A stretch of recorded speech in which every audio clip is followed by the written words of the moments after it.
નમસ્કાર દર્શક મિત્રો, ઇન્ડિયા લાઈવ ન્યૂઝમાં આપનું સ્વાગત છે। નવરાત્રી મહોત્સવને ધ્યાનમાં રાખી ગોત્રી વિસ્તારમાં આવેલ બંસલ મોલ ખાતે સરપ્રાઇઝ ચેકિંગ કરતી વડોદરા શહેર એસઓજી। માનનીય પોલીસ કમિશનર નરસિમ્હા કુમાર નાઓએ હાલમાં રાજ્યના અમુક જિલ્લાઓમાં બોમ્બથી ઉડાવી દેવાની અવારનવાર ધમકીઓ મળતી હોય છે, જે વાતને ગંભીરતાથી ધ્યાને લઈ આગામી દિવસોમાં નવરાત્રી તહેવાર અનુસંધાને લોકોને વધારે પ્રમાણમાં એકઠા થતા હોય તેવી જગ્યાઓ, મોલ, શોપિંગ સેન્ટરો, બાગ બગીચાઓ, હોસ્પિટલો, સિનેમાઘરોમાં લોકોની સુરક્ષા અને સલામતીના હેતુથી સિક્યુરિટી તેમજ સરપ્રાઇઝ ટ્રેકિંગ કરવાની સૂચનાઓ આપવામાં આવેલ હોય, જે અંતર્ગત નવરાત્રી મહોત્સવ અનુસંધાને સુરક્ષા અને સલામતીના ભાગરૂપે વડોદરા શહેરના ગોત્રી વિસ્તારમાં આવેલ બંસલ મોલમાં બોમ્બ સ્ક્વોડ અને ડોગ સ્ક્વોડને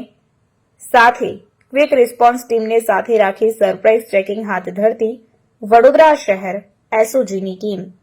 સરપ્રાઇઝ ચેકિંગની આ કામગીરી દરમિયાન વડોદરા શહેર એસઓજી પોલીસ,